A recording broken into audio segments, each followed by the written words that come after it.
tiene algo que decirnos. Buenos días, Dios les bendiga. Para esto pasa frente. Esos globos que están ahí no es mi quinceañero. Es que, como ustedes saben, el mes de octubre es el mes de la apreciación pastoral y hoy se celebra el Día del Pastor y todas sus ovejitas le quieren reconocer a usted y a su esposa. Así que los dos pasan. Los dos pasan acá. Y agradecerle a David, a Miguel Jr., a Kalila y a Zulema, a toda su familia, por prestarnos al pastor. Estamos muy agradecidos al Señor por la bendición que tenemos de tenerlo en nuestras vidas. Y qué mejor que una persona que caminó eso 40 años que ore por nuestro pastor hoy. Así que queremos que los papás del pastor oren por el pastor y su familia en el día de hoy. Quiero decirle, amado, que esto es la contestación a una oración hace muchos años, cuando yo le sirvo al Señor un montón de años, pero yo fui inconverso. Y llegó una tía de mi esposa y ella dijo, ustedes van a estar juntos. Hubo una época en que yo fui el pastor de él. Y ahora él es mi pastor. Gloria a Dios por eso, porque lo mejor que un padre puede tener, y Norma y yo tenemos la bendición que nuestros 3 hijos le sirven al Señor en el ministerio. Y han podido usar la palabra de verdad para bendecir a otras personas. Y hoy aquí yo veo el cumplimiento de las promesas de Dios. Y verdaderamente siento una alegría especial. Así que voy a orar porque si no voy a terminar predicando.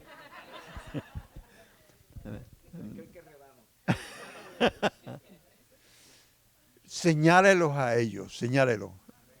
Gloria a Dios. Padre, en el nombre de Jesús, Señor, que este sea el comienzo, Padre amado, de un ministerio especial, Señor. Ahora que nos hemos unido, Padre amado, a esta iglesia, Señor, que podamos ser de bendición, Padre amado. Y yo te pido que tú le des a mi hijo y su esposa, Padre amado, esa ciencia e inteligencia, Padre, porque es una promesa tuya en el Antiguo Testamento, y os daré pastores conforme a mi corazón. Es el único lugar donde el corazón de Dios está envuelto, Padre amado, para guiarnos, Señor. Padre, que Él pueda ser un pastor que tenga el corazón de Dios, Padre amado, de la misericordia, de poder no hacer acepción de persona, Padre amado, de poder hablar tu palabra correctamente, Señor, hacer una interpretación donde la hermenéutica sea correcta, Señor. Padre, que este matrimonio puedan ser ejemplos, Padre amado, a otros, Señor. Padre, que aquí haya una unidad especial, Padre amado, en cada uno de nosotros. Señor, que todos rememos para la misma dirección, Señor. Siempre, Padre amado. Bendícele, Señor. Dale salud, Padre amado. Señor, gracias, Padre, porque yo sé, Padre amado, en mi oración de un avivar de tu obra en medio de este tiempo difícil que pasamos, Señor. Pero sabemos, Señor, que tú tienes un propósito con todas las cosas. Bendícelos, Señor. Prospéralos, Padre amado. Señor, y que todo lo que ellos hagan, Padre amado, sea para tu gloria y honra. Gracias, Señor. Amén.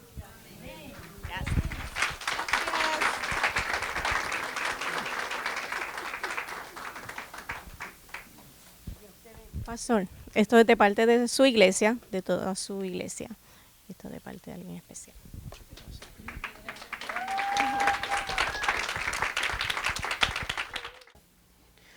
La mayoría de los domingos, pues mientras eso está tocando, pues yo estoy llegando al púlpito. La mayoría de los domingos yo no estoy aquí parado por 3 minutos mientras espero que eso se termine, yo se los prometo. Mientras oraban por nosotros, pues yo me fijé en quienes estaban orando por nosotros de pie y quienes no. Y yo estoy basando su estima por mí en cuanto a eso. No. Pues a causa de este invento no se pueden quejar si salimos tarde. No. La verdad. Hay muchos pastores que el Señor les ha dado una fortaleza de carácter para seguir adelante en medio de las dificultades. Pero el Señor me hizo a mí de una manera que para mí las expresiones de ánimo me son de mucha ayuda. Y les puedo confesar algo. A través de los años siempre me quedaba callado los octubres. Lo van a notar, se van a acordar este año, se van a acordar, no se acordaron.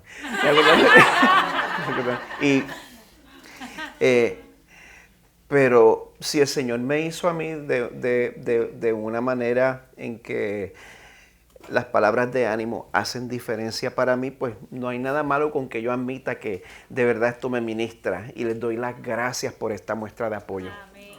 Verdaderamente. Y quiero que sepan que entre nosotros hay otros pastores. Está Ricardo, el señor Ricardo, está Papa y está Héctor. Así que...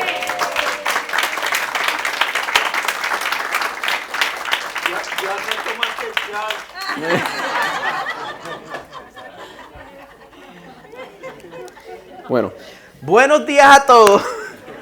Sean bienvenidos a Crosspoint Español. Si están con nosotros por primera o segunda vez, por favor reciban una bienvenida extra especial de parte nuestra. Mi nombre es Miguel Medina. Soy el pastor titular aquí en Crosspoint Español.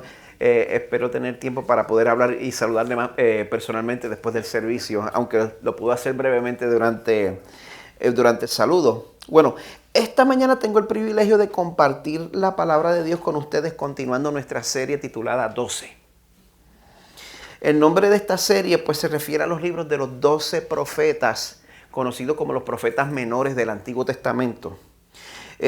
Estos profetas, para ser breve, fueron enviados a Israel durante un tiempo de crisis en su historia, una crisis que ellos se buscaron completamente por apartarse de adorar al Señor verdadero. Y pues Dios envía profetas para exhortar a Israel a que se arrepintieran. Y si usted ha estado siguiendo esta serie desde el principio, usted sabe que el tono de estos sermones se puede poner pesado. Y conmigo eso está bien. A nuestra sociedad le hace falta acordarse de vez en cuando que Dios es santo. Amén.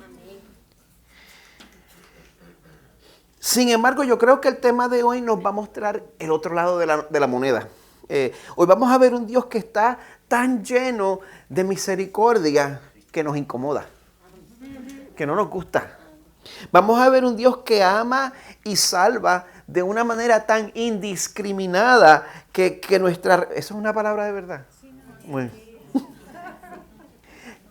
El Señor salva de una manera tan indiscriminada que nuestra reacción, en vez de ser alegría, es desear que Él no fuera tan exagerado en su amor por los pecadores. Como que a veces se pasa de la raya. Sentimos eso en contra de nuestro Señor. Vamos a ver algo muy interesante, porque vamos a ver que Dios envía un profeta hebreo para que advierta no a Israel, no a Judá, sino a un pueblo enemigo. Un pueblo que era el epicentro de uno de los imperios que se estaba levantando allí en ese tiempo, la ciudad de Nínive en el imperio asirio. Pues en estas circunstancias irónicas vamos a encontrar un Dios que se apiada de personas que son imposibles de amar. personas diferentes a nosotros, personas con costumbres diferentes a las de nosotros. Y nos vamos a dar cuenta de que el tema principal de este libro no es el profeta Jonás, el tema principal de este libro no es el gran pez, el tema principal de este libro no son los ninivitas, es el hecho de que seas quien seas, aunque seas puertorriqueño, vengas de donde vengas y hayas hecho lo que hayas hecho, el Dios que creó el universo es un Dios que salva. Amén. A todos los que se le acercan con un corazón arrepentido. Y el Señor ama a esas personas con un amor implacable. Vamos a buscar el libro de Jonás. Este libro no menciona quién fue su autor. Y la gran mayoría de los profetas menores pues son recopilaciones. En muchos de los casos, pues el mismo profeta no fue el autor, sino fue sus sermones y mensajes recopilados. Pues este es un libro con el cual los detractores de la Biblia tienen muchos problemas, más que nada por la parte donde un gran pez se traga a Jonás y él sobrevive por 3 días. Pues lo único que yo le puedo responder a ustedes es que la Biblia nos exige que nosotros aceptemos que Dios está en completo control del mundo natural y que Él puede alterar el orden del mismo de acuerdo a su voluntad. No le puedo dar nada mejor. La Biblia exige eso. No podemos divorciar ni alegorizar el elemento sobrenatural de la Biblia. La Biblia exige que se tome como te lo presenta. Y me permiten añadir, yo encuentro que aún en otras sociedades más seculares, otras sociedades más postcristianas, aún en los rincones más postcristianos de Europa, ellos no tienen ningún problema con aceptar lo sobrenatural cuando se trata pues del horóscopo, del tarot, de leyendas de brujas y de fantasmas. Pero tan pronto ese elemento sobrenatural está asociado con un Dios real que nos va a llamar a cuenta, pues entonces sí hay que buscar las 5 patas al gato. Y no me malentiendan, los que dudan, los escépticos, yo les doy la bienvenida aquí. Yo me alegro que ustedes estén con nosotros. Pero por favor pongamos a un lado el escepticismo selectivo. Si vamos a entender la Biblia como ella quiere ser entendida, pues hay que llegar a la conclusión de que el mismo Dios que creó el universo de la nada, el mismo Dios que creó el universo a través del poder de su palabra, el mismo Dios que dio vista a los ciegos, el mismo Dios que dividió el mar rojo, el mismo Dios que levantó a Jesús de entre los muertos, no va a tener ningún problema con lograr que un gran pez se trague a Jonás y que él sobreviva por 3 días. La pregunta no es si a Jonás se lo traga una ballena o cualquier tipo de pez que lo pudiera aguantar. La pregunta es si usted cree que la Biblia es la palabra inspirada, inerrante e infalible de Dios. Si usted cree así, pues necesitamos aceptar a Jonás como una figura histórica.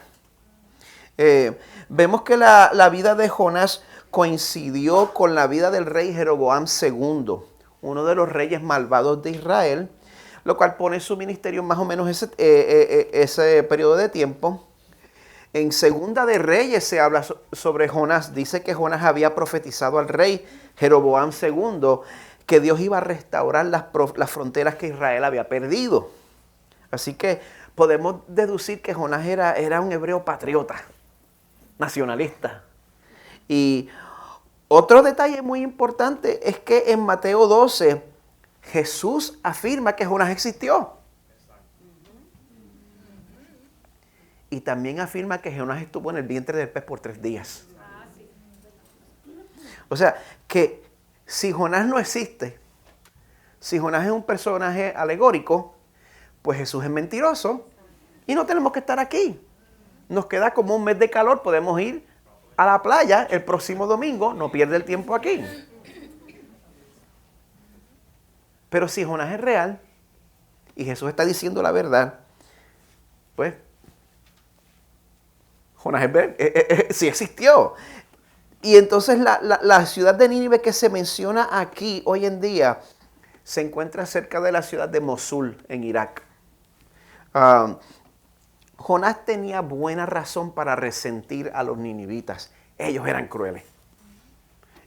Y esto no es algo que solamente está en la Biblia, esto está registrado en las crónicas de un rey asirio que vivió 100 años antes de Jonás. La crueldad de los ninivitas y los asirios está bien documentada.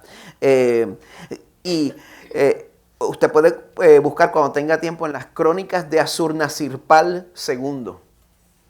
Ahí aparecen los detalles sobre cómo ellos trataban a sus prisioneros. Y a pesar de que, como vamos a ver, Dios tuvo misericordia de la ciudad de Nínive en este tiempo, eventualmente se volvieron a endurecer. Y el Señor usó a Nínive para juzgar a Israel. Porque en el año 722 a.C., Israel, el reino del norte, es conquistado y es invadido por Asiria. Pero bueno, en este libro ninguno de los personajes humanos tiene el papel de bueno. Ni siquiera Jonás. Jonás cumple una función de antihéroe.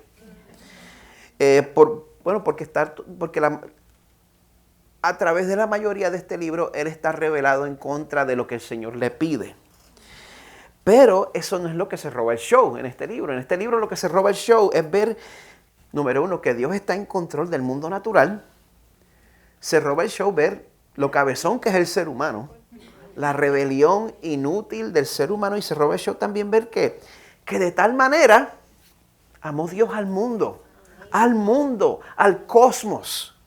Así que bueno, antes de empezar, oren conmigo, por favor. Señor, te presentamos la palabra que se va a compartir esta mañana. Tantos de nosotros, Señor, estemos en la iglesia o no, conocemos esta historia. Pero yo te pido, Señor, que esa realidad no opere en contra nuestra. Cuídanos, Señor, de los errores que cometemos por sentir familiaridad. Permite que a través de tu Espíritu este tema nos lleve a examinar nuestros corazones para saber, Señor, si como Jonás en nosotros también hay una lucha, Señor, entre nuestro confort personal y nuestro compromiso con la agenda del reino de Dios. Muéstranos, Señor, si en nosotros hay alguna tendencia a esperar que tú te ajustes a nuestra manera de pensar. Y más bien permite que nosotros seamos los que nos ajustemos a tu manera de amar. Señor, todos los que estamos aquí invocando tu nombre, lo hacemos, Señor, no porque somos superiores a nadie, sino porque tú, que eres rico en misericordia por causa del gran amor con que nos amaste, aun cuando estábamos muertos en nuestros delitos, nos diste vida juntamente con Cristo. En cuyo nombre oramos en esta mañana. Amén. ¿Usted ha conocido una persona controladora? Estoy seguro que no. Usted está pensando en alguien específico, usted está mal con el Señor. Papá, tú estás mal con el Señor. Las personas que quieren controlar lo manifiestan de diversas maneras. Por ejemplo, ¿usted ha visto las suegras malvadas en las novelas? Ellas siempre quieren poder controlar con quién se va a casar el hijo. Quieren que sea con la mujer de buena familia, no con la mugrosa pordiosera, con quien termina lo último siempre, ¿verdad?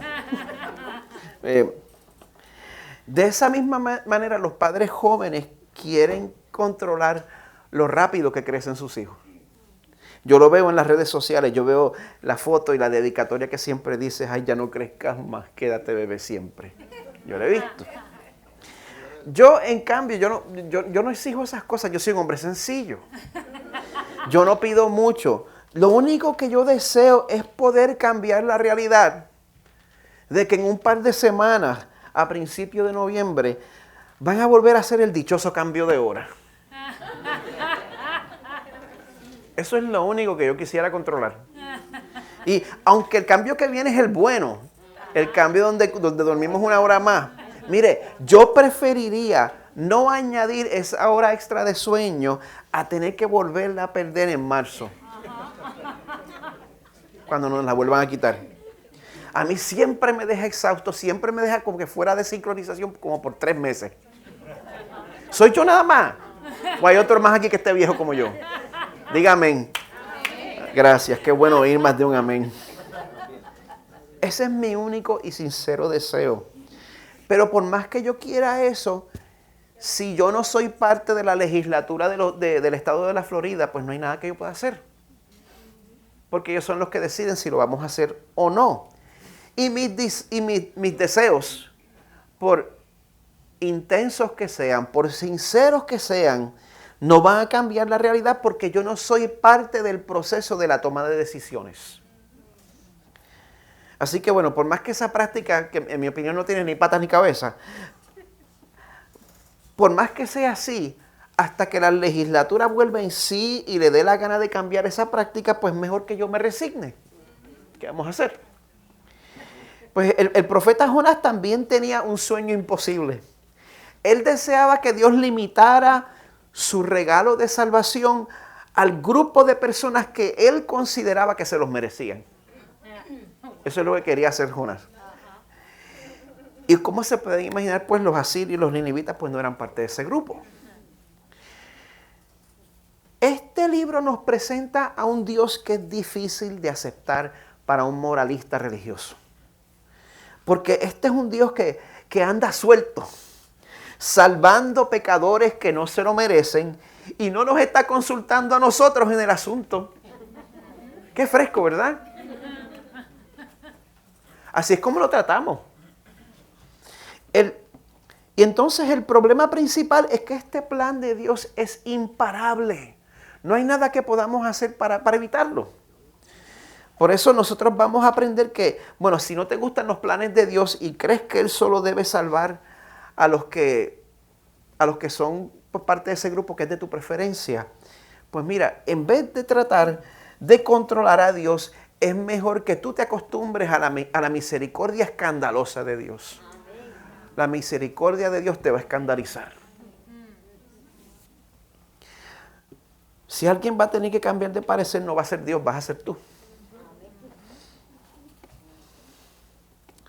Bueno, este libro tiene 4 capítulos. Voy a dividirlo por eso en 4 partes, una para cada capítulo. Así que vamos a comenzar con el capítulo 1, el cual nos muestra la rebeldía del profeta Jonás en contra de los planes de Dios y cómo Dios usa misericordias severas para llevarlo a recapacitar. Jonás 1:1. La palabra del Señor vino a Jonás, hijo de Amitai.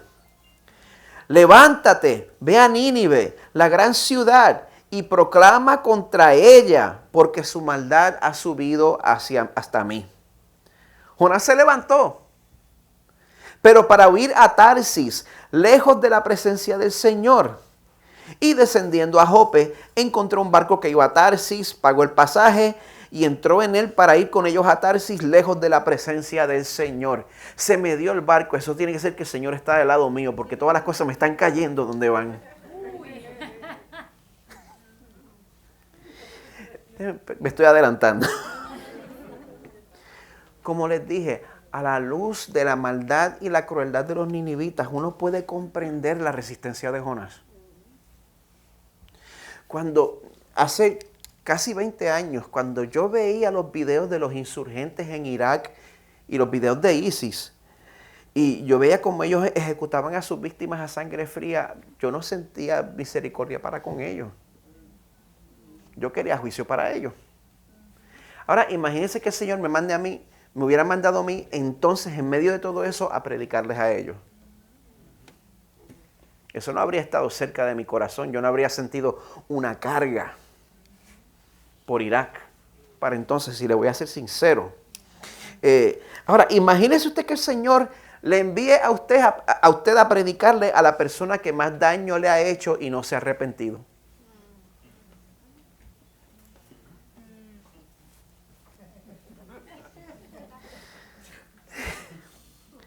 Haríamos lo mismo que hizo Jonás. salir en la dirección opuesta.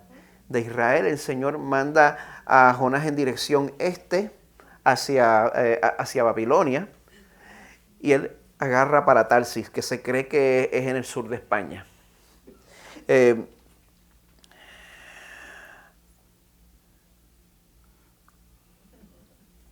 Volviendo a lo que dije al principio, él se va y encuentra que había un barco que estaba saliendo en la dirección opuesta. Imagínense tanta gente que dice, bueno, todo se me está dando, así que Dios me está apoyando en las cosas que estoy haciendo. Recuerde, si las circunstancias te hacen fácil desobedecer a Dios, eso no quiere decir que Dios aprueba. Pero también, si tú le perteneces a Dios, por más que huyas de Él, Él siempre te va a encontrar.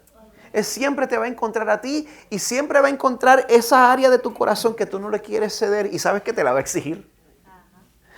Así que, ¿hay alguna manera de la cual tú estás huyendo de la presencia del Señor? ¿Hay alguna manera de la cual tú estás huyendo del llamado del Señor a tu vida?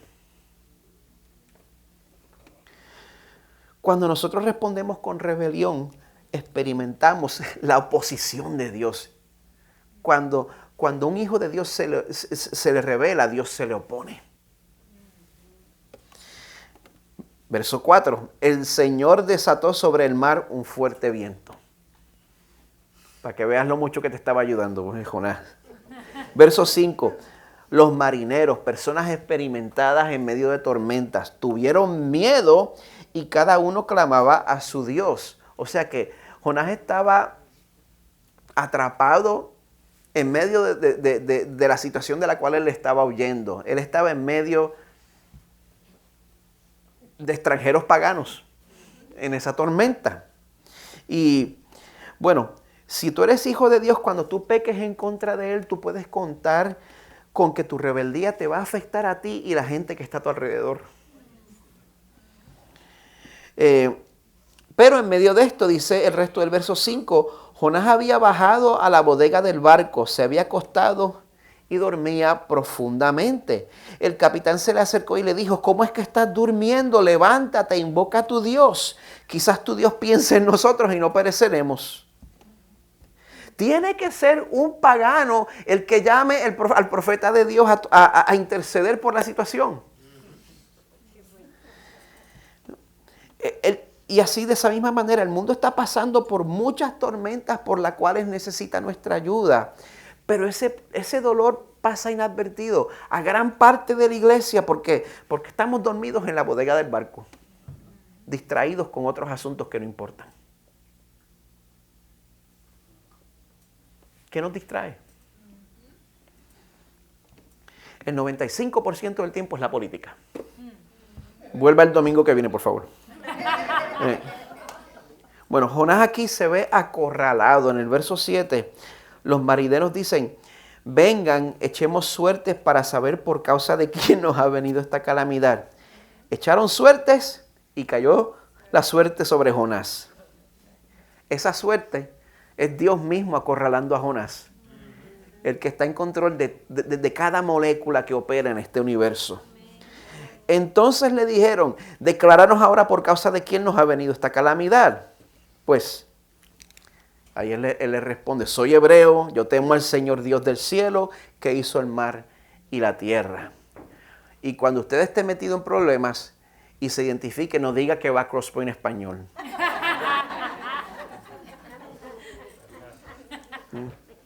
Diga que va a la IBI, diga que va a la iglesia del centro, pero no diga que va a Crosspoint. No, pero ¿qué cosa?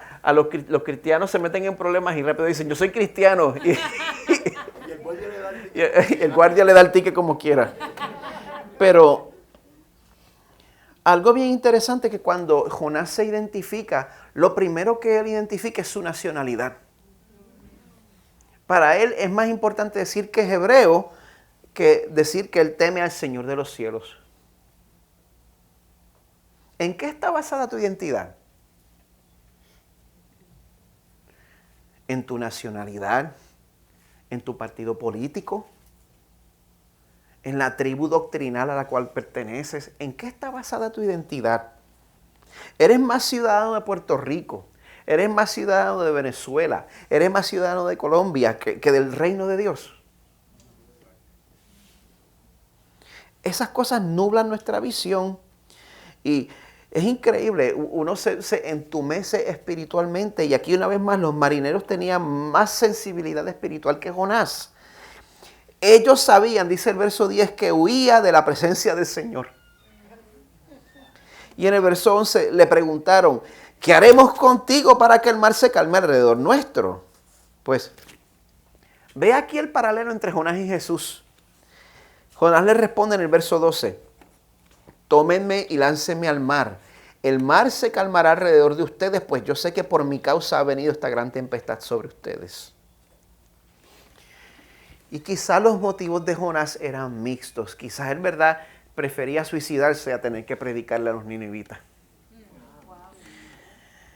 Pero también esto nos muestra que para que nuestra relación con Dios sea restaurada se necesita un sacrificio. Y aquí está Jonás como quiera, pues teniendo que interceder por un grupo de extranjeros paganos. Ahora, ellos primero tratan de salvarse a sí mismos. Los hombres, dice el verso 13, se pusieron a remar con afán para volver a tierra firme, pero no pudieron, porque el mar seguía embraveciéndose contra ellos. Y entonces, como con todos nosotros, cuando ya no podemos más, cuando nuestros esfuerzos fracasan, cuando no nos queda más, cuando se nos acaban las opciones y no nos queda más remedio que admitir que la única manera en la cual nosotros podemos llegar delante del Señor es con las manos vacías. Verso 14. Entonces invocaron al Señor y dijeron, te rogamos, oh Señor, no permitas que perezcamos ahora por causa de la vida de este hombre, ni pongas sobre nosotros sangre inocente, porque tú, Señor, has hecho como has deseado. Tomaron pues a Jonás, lo lanzaron al mar y el mar cesó en su furia.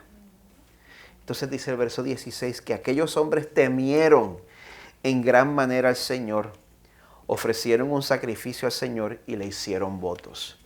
Aquí está la vida cristiana en el orden correcto. Primero el Señor te salva y entonces tú le haces votos. La salvación viene primero y después nuestro compromiso con Él. Muchos creen que si yo le sirvo al Señor, Él me va a salvar. La salvación de Él viene primero. Ahora, Jonás también estaba experimentando la misericordia de Dios. Dice el verso 17, el Señor dispuso un gran pez, no especifica qué tipo era, que se tragara a Jonás, y Jonás estuvo en el vientre del pez 3 días y 3 noches. Y ahí Jonás, pues, quizás estaba pensando que Dios que Él había terminado con él, porque se estaba hundiendo, dice.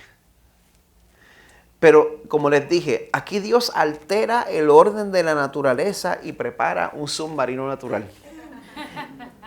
Y así es el Dios que nos persigue sin tregua. Un Dios que en medio de nuestra rebeldía, Él mueve cielo y tierra y nos da el regalo de la rectificación de nuestras vidas por medio de su gracia. Aún después que nosotros hayamos tocado fondo. El capítulo 2 de Jonás se trata de la oración que él hace dentro del vientre del pez. Pues en este punto, pues Dios, a través de las misericordias severas que les dije, pues Él ya quitó el manto de religiosidad de Jonás. Él dice en el capítulo 2, verso 2, en mi angustia clamé al Señor y Él me respondió. Un Jonás angustiado que lo que le queda es clamar, pedir a Dios que lo salve. Un Jonás diferente, un Jonás que había cobrado un poquito de conciencia. Dios muchas veces permite que nuestros actos de locura nos hagan despertar. ¿Me pasó a mí? ¿Le ha pasado a usted?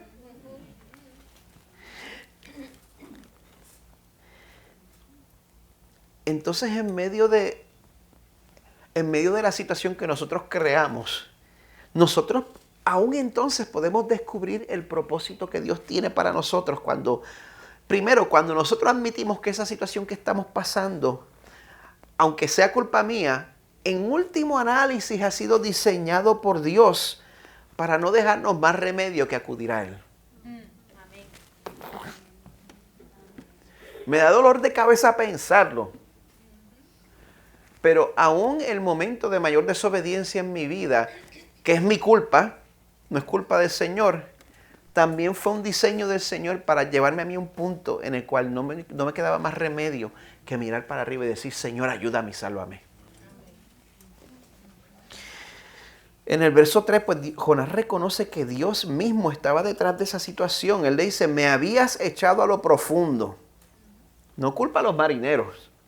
En el corazón de los mares y la corriente me envolvió. Pues, en esa oración, pues, la gracia de Dios va quitando. Vemos que la gracia de Dios va quitando poco a poco, capa por capa, nuestras actitudes pecaminosas. Y eso es algo que nosotros no solo necesitamos cuando comenzamos nuestra vida con el Señor. Nosotros necesitamos una actitud de arrepentimiento hasta el día que el Señor nos busque. Cada día de nuestras vidas. Y si usted necesita vivir una vida de arrepentimiento, el ser defensivo es su enemigo. El querer que lo vean a usted como una persona perfecta y santa que no tiene defectos, eso es enemigo suyo. Eso no es compatible con vivir una vida de arrepentimiento. El que se arrepiente se acerca al Señor, como dice Hebreos 4, con sinceridad de corazón. Y Jonás se daba cuenta pues que él no se podía rescatar a sí mismo. En el verso 6 dice, tú sacaste de la fosa mi vida, oh Señor mío. ¿Usted alguna vez ha sentido que necesite rescate porque ya no puede más, porque está desfalleciendo? ¿Alguna vez usted ha estado en esa situación? Yo he estado en esa situación literalmente. Toda mi vida yo he tenido problemas con apnea del sueño, toda mi vida. Y por eso desde chiquito pues me ahogo dormido y me levanto. Y Carmen ya está curada de espanto todas las noches que me he levantado así. Y ella me obligó a ponerme el CPAP. Me dijo, si te mueres en la cama, ¿cómo es? Te voy a envolver en una alfombra. ¿No? Esto se está poniendo oscuro, perdónenme. Salió a la luz. Dijo que me iba a cremar si me... No. Pues, ¿qué sucede? Como yo he luchado con la apnea del sueño toda mi vida, cuando me sucede, pues ya yo he aprendido a calmarme hasta que se me pase. Pero hay veces en que comiendo sucede una obstrucción que en el momento yo me doy cuenta que, que es más seria. Eso me ha pasado 2 veces en la vida. Y esas veces, pues yo he luchado, yo he zapateado, ha sido horrible. Y en esas 2 ocasiones no se acaba de resolver la situación, todavía no puedo respirar.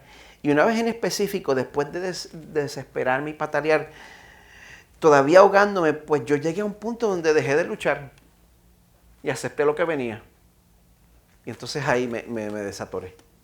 Pero ahí, cuando uno está en una situación de desesperación, de ahogo, pues uno en un punto se rinde y se entrega. No estaba viendo la luz todavía. Al final no había llegado a eso todavía, pero el Señor entonces envió a alguien. En otra ocasión, pues en ese momento de que yo me rendí, entonces el Señor envió a alguien que me hizo la Heimlich y me salvó la vida. Eso es ser rescatado cuando tu alma comienza a desfallecer. Tú no aportas nada a esa salvación. Yo traté, zapateé, nada. En el momento dije, bueno, aquí voy. Y entonces soy rescatado. Esa es la salvación. Esa es la salvación. Usted contribuye 0. Y el Señor diseña circunstancias a través de las cuales pues uno queda entre la espada y la pared. Y Dios está listo, está presto para darte mucha más misericordia de la que tú puedes imaginarte. Pero vas a tener que abandonar todos los intentos de salvarte a ti mismo. Esa gracia de Dios nos rescata, nos renueva y nos lleva a dedicar nuestras vidas al servicio de Dios. En el capítulo 2, verso 9, Jonás dice, yo con voz de acción de gracias te ofreceré sacrificios. Lo que prometí pagaré. La salvación es del Señor. Y cuando Jonás hace conciencia de eso, en el verso 10 dice, entonces el Señor dio orden al pez y éste vomitó a Jonás en tierra firme. Para que la gracia de Dios sea experimentada, primero tiene que ser necesitada. Para que la gracia de Dios sea experimentada, primero tiene que ser necesitada. En su libro titulado El profeta pródigo, adivinen quién dice. Tim Keller. Dice, ahora vemos por qué no encontramos gracia en los puntos altos de nuestras vidas, sino en los valles y profundidades, en el fondo. Ningún corazón humano aprenderá su pecaminosidad e impotencia si se le dice que es pecaminoso. Nosotros creemos que podemos cambiar a la gente diciéndole, mira, tú eres un pecador miserable. Pero nosotros no somos quienes lo hacemos. Ningún corazón humano aprenderá su pecaminosidad e impotencia si se le dice que es pecaminoso. Se le tiene que demostrar. Uno tiene que darse cuenta de una manera por experiencia. Y tienes que estar convencido de que esa es la realidad. A menudo a través de una experiencia cruda. Y eso es lo que sucede con lo que nos criamos en la iglesia. Muchas veces tenemos que experimentar, meter la pata bien metida, para darnos cuenta pues que somos salvadores que necesitamos salvación. Digo, que somos pecadores que necesitamos salvación.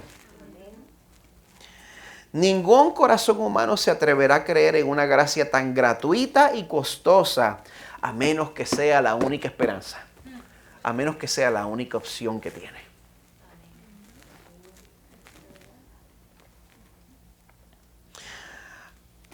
Al final de ese proceso difícil, si nosotros pasamos pues de una religión hipócrita a una verdadera relación restaurada con el Señor, entonces podemos derramar nuestras vidas en el servicio de Dios. Puedes estar seguro que como Jonás, el Señor te va a recomisionar para que proclames lo que Él hizo en ti. De eso se trata el capítulo 3. Y el Señor... ¿Usted sabe qué usa el Señor para proclamar el Evangelio a pecadores? ¿Usted sabe qué tipo de personas usa el Señor? Pecadores arrepentidos. En el capítulo 3, verso 1 dice que la palabra del Señor vino por segunda vez a Jonás. Y este Jonás pues quizás está un poquito más mansito en este punto. Pero la misión es casi la misma. Él dice, levántate, ve a Nínive, la gran ciudad. Al principio dice, proclama contra ella. Ahora dice, proclama en ella el mensaje que yo te diré.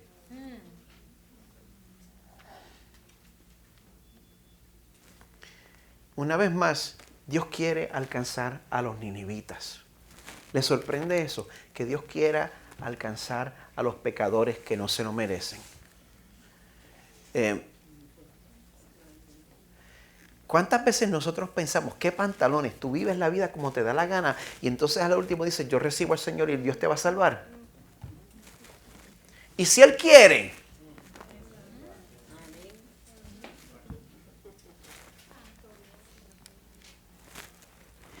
Dios insiste en usar, eso no quiere decir que usted lo haga.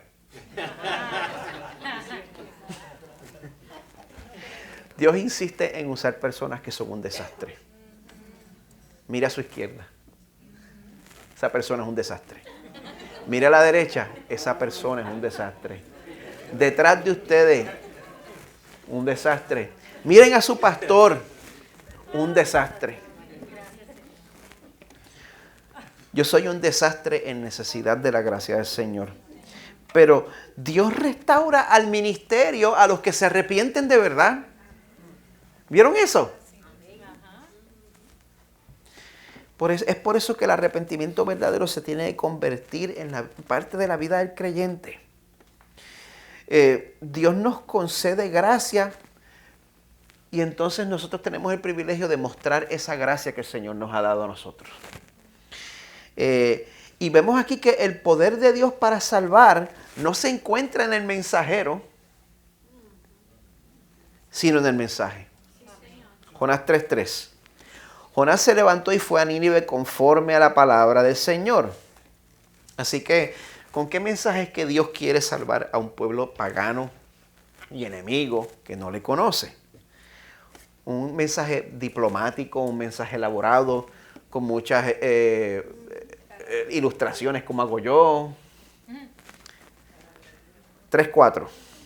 Jonás proclamaba: dentro de 40 días Nínive será arrasada. En el original hebreo son solo 5 palabras. 40 días más, Nínive destruida.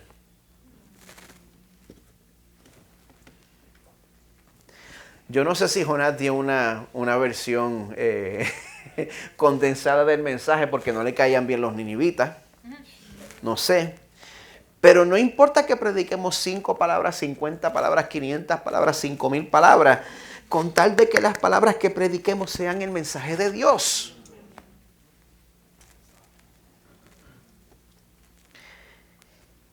Y no nos gusta, pero una parte esencial del mensaje del Evangelio es dejar saber al mundo que está en peligro de perderse. Está en peligro de pasar una eternidad bajo la ira justificada de Dios.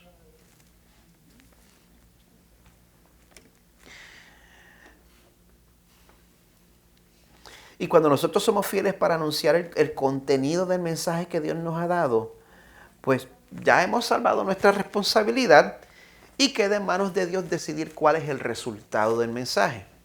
Así como nosotros contribuimos 0 a nuestra salvación, también contribuimos 0 a los resultados del mensaje que predicamos. Pero tenemos que ser fieles y proclamar ese mensaje. Pues entonces el verso 5 dice que entonces los habitantes de Nínive creyeron en Dios y proclamaron ayuno y se vistieron de cilicio desde el mayor hasta el menor de ellos. Arrepentimiento. Imagínense qué concepto. Cuando llegó la noticia al rey de Nínive, se levantó de su trono, se despojó de su manto, se cubrió de cilicio y se sentó sobre ceniza. Mandó proclamar y anunciar en Nínive por decreto del rey y de sus grandes: ni hombre, ni animal, ni buey, ni oveja prueben cosa alguna, no dejen que pasten o beban agua. Cúbranse de cilicios hombres y animales y clamen a Dios con fuerza, y vuélvase cada uno de su mal camino y de la violencia que hay en sus manos. O sea que la sociedad de Nínive, por lo crueles que eran para los de afuera, ellos empezaron a ser crueles consigo mismos también. Había violencia entre ellos. Y lo que noto aquí es que, ¿cuándo fue la última vez que un jefe de Estado hizo algo así sinceramente? ¿Cuándo fue la última vez que un jefe de Estado o un alcalde convocó un ayuno y no fue un show político?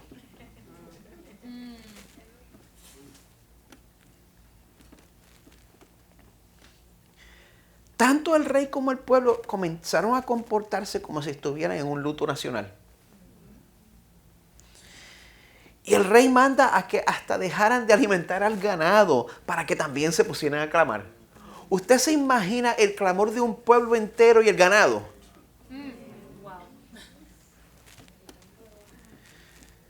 Hoy en día nosotros creemos que nos estamos arrepintiendo, pero en verdad solo estamos diciendo: sí, perdón, para que la vida vuelva a la normalidad y entonces sigo haciendo lo que me da la gana. Eso no es arrepentimiento. Un corazón que se arrepiente en verdad es uno que se adueña del Salmo 51. Dice: contra ti solo he pecado y he hecho lo malo delante de tus ojos, de manera que eres justo cuando hablas y sin reproche cuando juzgas. O sea que si tú me quisieras mandar al infierno ahora mismo, tú tendrías la razón.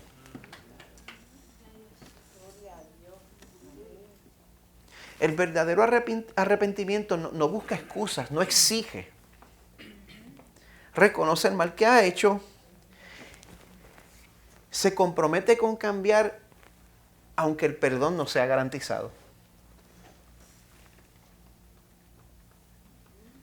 Porque el cambio no está basado en los resultados, sino un corazón verdaderamente contrito.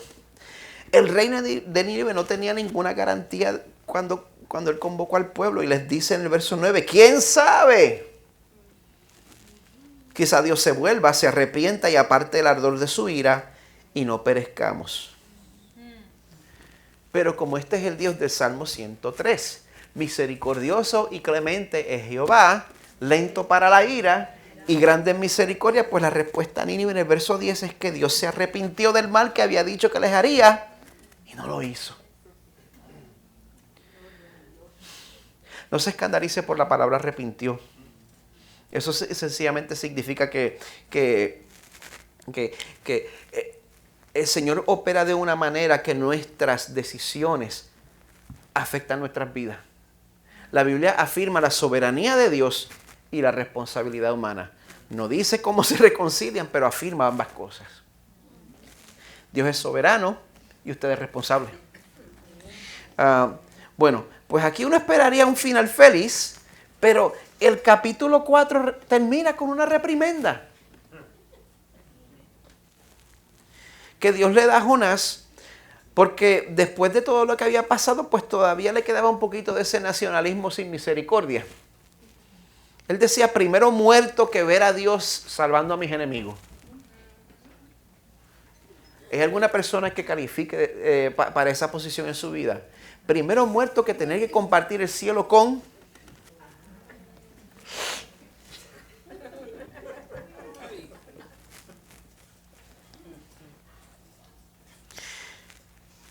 La campaña evangelística de Jonás es la campaña más exitosa.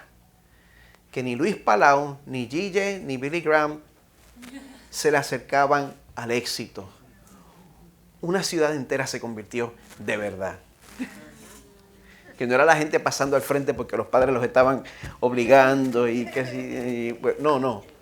Una ciudad entera de arrepentimiento verdadero. ¿Cómo reacciona Jonás a este éxito masivo? Jonás 4:1. Esto desagradó a Jonás en gran manera y se enojó.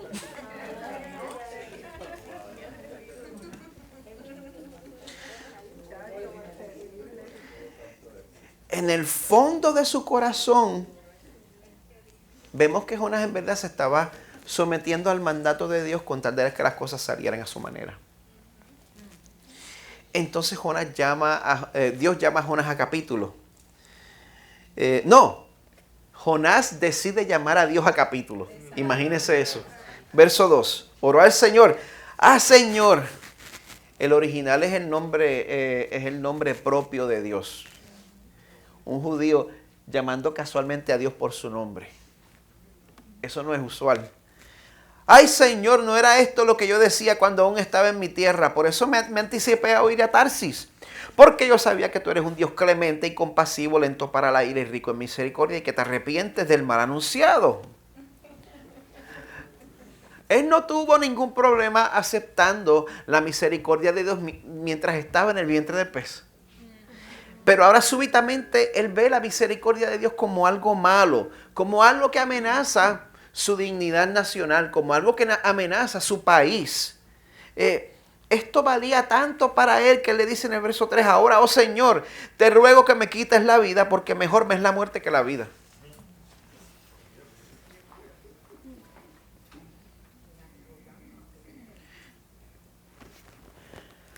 Ahora, cuando nosotros decimos, si yo no tengo X o Y, prefiero morir. Ese X o Y, ¿en qué se ha convertido en nuestra vida? Nosotros podemos decir que adoramos al Dios verdadero. Yo soy bien reformado. Yo soy bien bíblico. Pero si hay algo en su vida cuya ausencia le quita a usted el deseo de vivir, el Dios de la Biblia puede ser su Dios alegado, pero esa cosa que usted no quiere perder es su Dios funcional.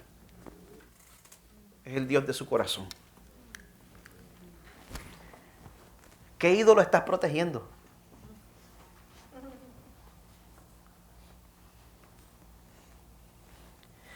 El Señor me está mostrando a mí todas las maneras en las cuales yo no confío en Él. Y todas las maneras en las cuales yo me agarro a esas cosas que Él me dice, déjalas ir, déjalas ir. Y el Señor no se va a rendir, el Señor persigue sin tregua. Amén.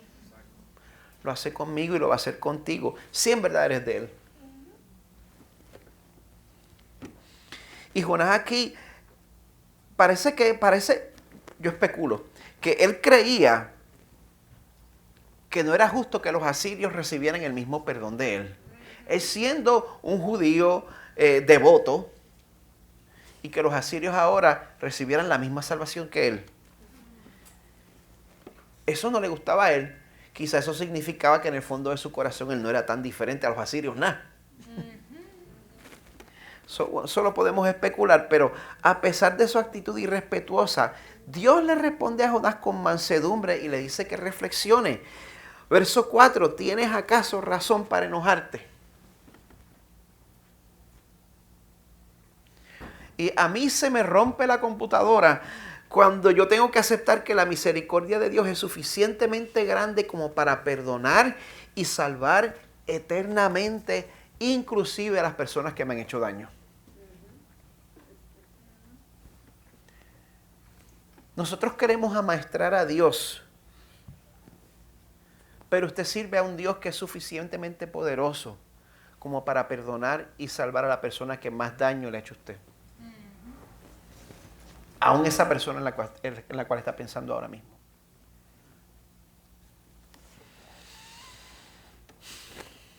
Pero tienes que recordar que si tu destino final es en la eternidad con Él, no tienes razón para enojarte.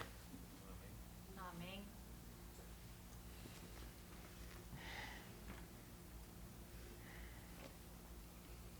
Ahora, miren cómo Dios utiliza su soberanía en la situación. Verso 6. Dios dispuso. Así es como lo dice en la Nueva Biblia de las Américas. Diga conmigo, Dios dispuso que una planta creciera sobre Jonás para que hiciera sombra sobre su cabeza y lo librara de su incomodidad. Jonás se alegró grandemente. Verso 7, pero al rayar el alba del día siguiente, diga conmigo, Dios dispuso que un gusano atacara la planta y ésta se secó. Verso 8, sucedió que al salir el sol, digan todos conmigo, Dios dispuso un sofocante viento del este y el sol hirió la cabeza de Jonás, así que él desfallecía y con toda su alma otra vez deseaba morir y decía, mejor me es la muerte que la vida.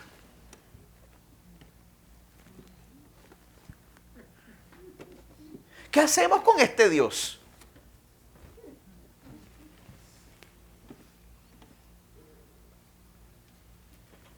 ¿No se supone que Dios sea mi criado que haga todo lo que yo le pido?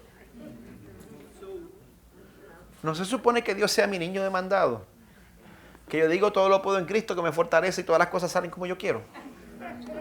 Aparentemente Dios no es así.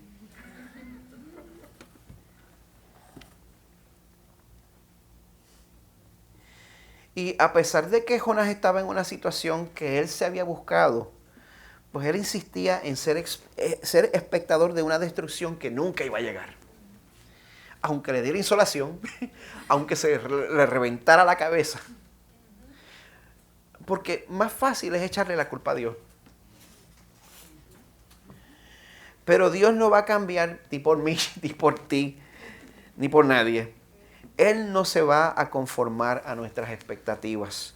Él es un Dios que perdona a nuestros enemigos y ama al pecador porque me amó a mí. Amén. Esa es la gran lección que Dios quería que aprendiera. Te duele esa marchitez y no que este pueblo muera. Yo me sabía una poesía de Jonás cuando era chiquito.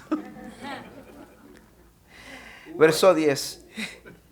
El Señor le dijo, tú te apiadaste de la planta por la que no trabajaste ni hiciste crecer, que nació en una noche y en una noche pereció. Jonás, tú te estás pintando como el mayor activista de la vida vegetal que haya existido, pero esa compasión viene de alguien que se está beneficiando de la vida de la planta. Muchas veces nuestra compasión y nuestro fervor religioso tiene motivaciones egoístas. Muchas veces ese es el caso. Pero el plan de salvación de Dios es completamente independiente de nuestra influencia o preferencia. Por eso Dios confronta a Jonás en cuanto a sus prioridades. Él le pregunta a Jonás en el verso 11, ¿y no he de apiadarme yo de Nínive, la gran ciudad en la que hay más de 120,000 personas que no saben distinguir entre su derecha y su izquierda y también muchos animales? ¿Usted ve cómo se reparte la gracia del Señor y la misericordia del Señor? Y así termina el libro de Jonás. No sabemos qué sucede después de eso. Cualquier otro final que le hayan enseñado es inventado. Ahí termina. Nosotros queremos escoger quiénes toman parte en el reino de Dios y quiénes no. Los que están en el reino de Dios son los que creen como yo, son los que se parecen a mí. Nosotros basamos la elección en razones egoístas y razones que nos favorecen a nosotros. Pero la manera en la cual Dios salva es la manera de Juan 3:16, porque de tal manera amó Dios al mundo. Cosmos, dicen en griego, que dio a su Hijo unigénito, para que todo aquel que cree en Él no se pierda, sino que tenga vida eterna, porque Dios no envió a su Hijo al mundo para juzgar al mundo, sino para que el mundo sea salvo por Él.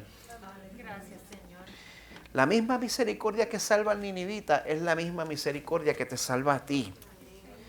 El que tú seas pentecostal, el que tú seas bautista, el que tú seas presbiteriano, luterano, reformado, complementarista, igualitario, republicano, demócrata, no tiene nada que ver. No tiene nada que ver. Así que, ¿qué hace que tú te creas más digno de la salvación que otra persona?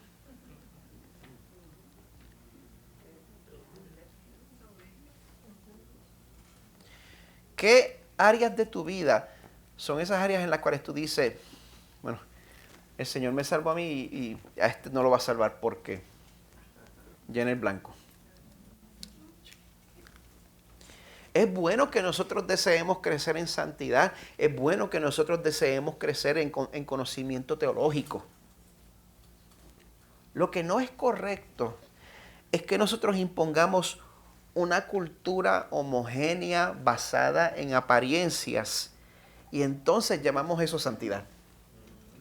Y el que no sea así no es santo.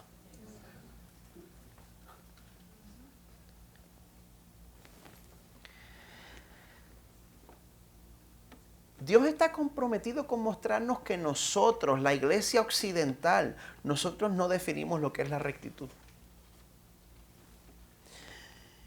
A la hora de la verdad, hashtag, todos somos Nínive. Ignorantes. No conocemos la diferencia entre nuestra mano izquierda y derecha. Eso es que me tengo que callar ya. Gracias, Marideli, por dar ideas a la gente. Ya termino. Jonás no tenía compasión por este pueblo, pero Dios sí tiene compasión del ignorante. ¿A usted no le gusta que se le conozca de esa manera? Dios tiene compasión del ignorante. Jesús lloró por Jerusalén en Lucas 19. Jesús llora por Jerusalén. Dice, si tú también hubieras sabido en este día lo que conduce a la paz, pero ahora está oculto a tus ojos. El Señor tiene misericordia del ignorante. Cuando Jesús fue crucificado, su primera oración al Padre fue por los ignorantes. Padre, perdónalos, porque no saben lo que hacen. El equipo de adoración ya puede pasar, porque me pusieron la alarma.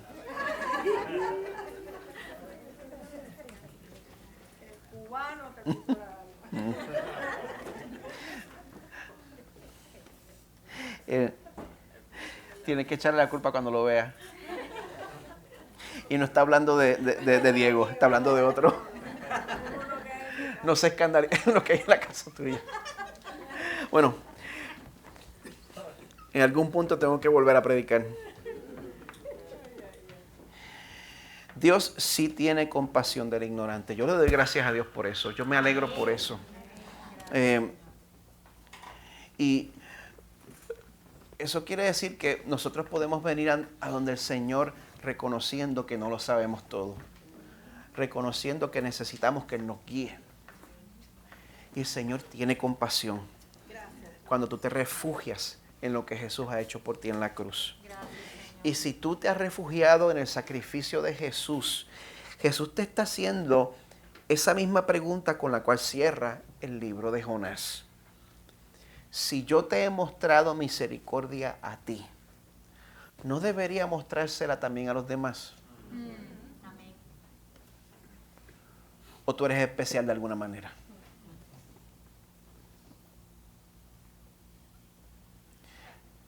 Hay como 2 o 3 personas que caen en esa categoría para mí. ¿Qué voy a hacer yo? ¿Fingir que eso no me aplica a mí? Me aplica a mí.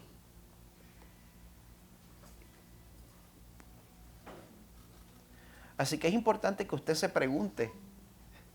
Que usted admita qué personas son en su caso. En el comentario que yo estoy usando, el mensaje de los 12, dice lo siguiente: si Dios ha tenido misericordia de ti, no tienes derecho a ponerte a que Dios tenga misericordia de otro. Amén. Gracias. Aunque te caigan mal, aunque hayan pecado en contra tuya. Porque nuestra propia salvación no es basada en lo que nosotros hemos hecho, no es basada en las cosas que hemos logrado. Todos nosotros hemos recibido gracia y misericordia del que tomó nuestro lugar en la cruz para darnos perdón y salvación. Así que yo les invito en este momento a que celebremos esa misericordia que hemos recibido y que debemos impartir hacia los demás, participando en el sacramento de la Santa Cena.